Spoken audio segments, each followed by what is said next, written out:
Welcome to the Ignite Podcast, the only healthcare marketing podcast that digs into the digital strategies and tactics that help you accelerate growth. Each week, Cardinal's experts explore innovative ways to build your digital presence and attract more patients. Buckle up for another episode of Ignite.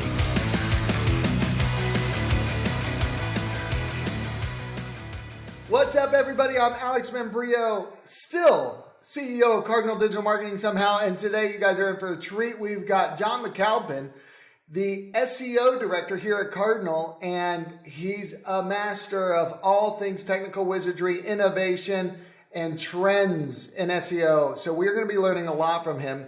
Google recently dropped a big change on us at their usual user conference talking about conversational search. So let's get into it. John, welcome to Ignite. Thanks for having me back. All right, so at their I.O. conference, they foreshadowed that search will become more conversational and less direct query-based. SEOs love going crazy about this kind of stuff. Is it something we should be concerned with? But what the heck is it to start with? Like, how do we explain this in layman's terms? So search has been going more conversational since it began.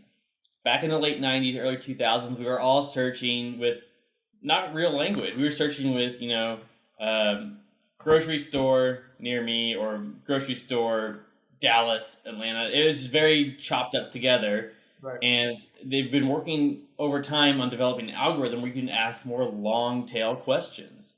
And now it's getting more conversational where by that I mean you could literally just have a conversation with the search bar saying, okay, where do I go to find the best grapefruit near me? And it'll pull up maybe some health food stores or natural stores or organic stores or something like that. And it'll become a lot more natural. Yeah. And so that's a basic thing. Like you say, Siri, I'm not feeling well. And she'll recommend urgent care instead of saying urgent care 30319 or whatever it is. Exactly. So there are two different conversation technologies. Tell me about this language model for dialogue applications. LaMDA, what is this?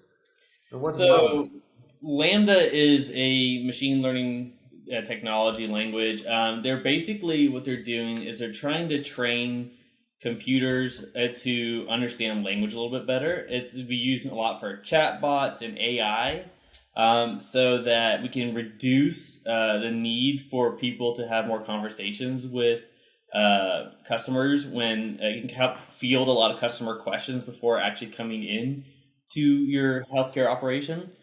Basically helping create more qualified leads down the road. Now, this is still developing technology. It's not rolled out or anything. They showed some really great examples of what it can do and how powerful it is. Two examples they showed was one, they trained a computer model to learn everything about Pluto, everything that we know about Pluto. And then they had a conversation with Pluto, asking all about it, like what's the temperature like? What's it like being this planet? How far out? Who are your neighbors? And they even trained a computer model to learn everything about a paper airplane. And they had a conversation with a paper airplane, asking, what's the best type of paper airplane to make? How do I make one? Well, how do you make one fly the farthest? How does it get it to fly real straight? What's it like? What's it like to fly? And it would explain everything what it's like to be a paper airplane. And it's really powerful technology that they're developing, and we may see it roll out over the next few years in a lot of different variations. And what does that help? When you ask about an entity, we don't have to do it in such a prescribed manner to say, tell me about this or tell me about that, or I'm wondering about, and because it understands the subject in detail. So is Google going to have to train their algorithms on every single noun? This may not necessarily be used in the traditional search that we're looking at. This is more in technology of question and answering. So if you have a chatbot, let's say on your website, and you train the chatbot, these are the main types of questions we are getting, and here are the answers. This conversation technology will help maybe guide that user to these preset answers a little bit easier, because so you won't have to type in a specific set of questions. Like nowadays, it's like, okay, if they ask these questions, give this answer. Well, now I'll be able to pair maybe a different question to the right answer a little bit easier. What is this Multitask Unified Model? What is this? Is this different? It's like, So this is very similar to what we talked about last year with BERT, which is actually it's something they, again, not rolled out yet, but they're working on implementing into the algorithm. And so it's another AI basically help them understand questions a little bit better, string together more complex questions. Okay. We saw this a lot with entities where instead of crawling and trying to understand a whole page of content, it's pulling out individual entities and stringing them together by relationships. Entities being any kind of noun, really, person, place, or thing. There's a lot of technology going behind MUM, and really, it's really leading at the end to allow users to speak more conversationally and more long-tail queries and help them better understand these new long-tail queries that are coming up. Because what Google started rolling out this past year is a new feature in search where if your question isn't answered, it'll actually say, hey, we couldn't find a good result for your question. You might want to try rephrasing. Here's an article about search operators. You can search more effectively. And so they want to reduce that effect and serve better results. And so that's why they're investing more into these conversational search technologies. Do you think the future of search is conversational? Absolutely. It's been going that way. That's where Google's headed. Okay. They've been hinting and talking about it forever. What do marketers need to do to prepare for that? Do we stop keyword stuffing? What are we doing?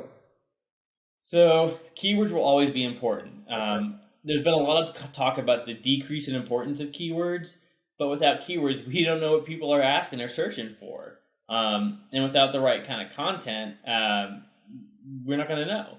Now, how we use keywords will definitely change. Yeah. And it's been changing. It used to be, like you said, we used to have to stuff keywords everywhere to make sure it was put a certain amount of times and every variation was there. But now we can use synonyms a lot more and not synonyms, but other variations of keywords, similar keywords, and speak maybe even more technically.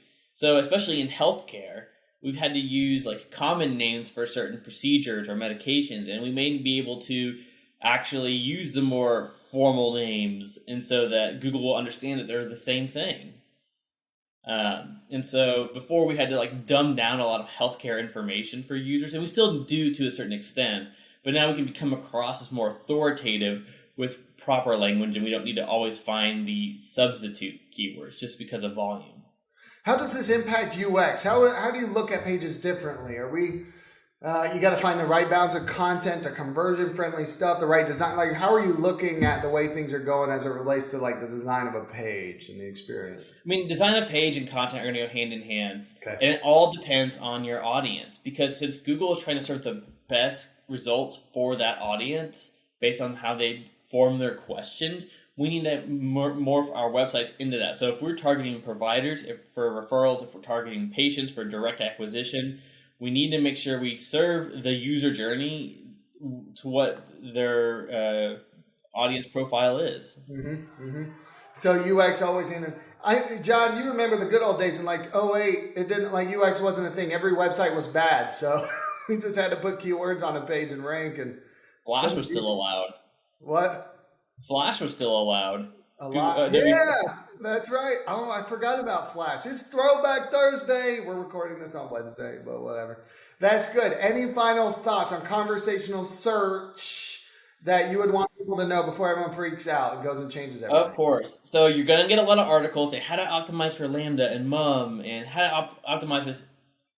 Take a step back and remember to think about your audience. Always write for your audience. Try to try to think about every barrier to entry they have, every question they could have, and try to provide useful information back to them. If you always remember that and try to achieve those goals first, you will win. And remember, it's not about optimizing for where Google is now, because last year everyone was talking about BERT, and now they're talking about MUM and LaMDA. Think about where they're going and try to optimize for where they're going. And Google has always been heading towards conversational search. Don't try to optimize your pages for short keywords and quick action and super long just for the sake of length. Optimize for your users and you will still win. Beautiful. John, our SEO director here at Cardinal Digital Marketing, thank you for joining me on Ignite and talking about conversational SEO and where things are going. Appreciate it. Yep. See you next time. Thanks for listening to this episode of Ignite. Interested in keeping up with the latest trends in healthcare marketing? Subscribe to our podcast and leave a rating and review. For more healthcare marketing tips, visit our blog at cardinaldigitalmarketing.com.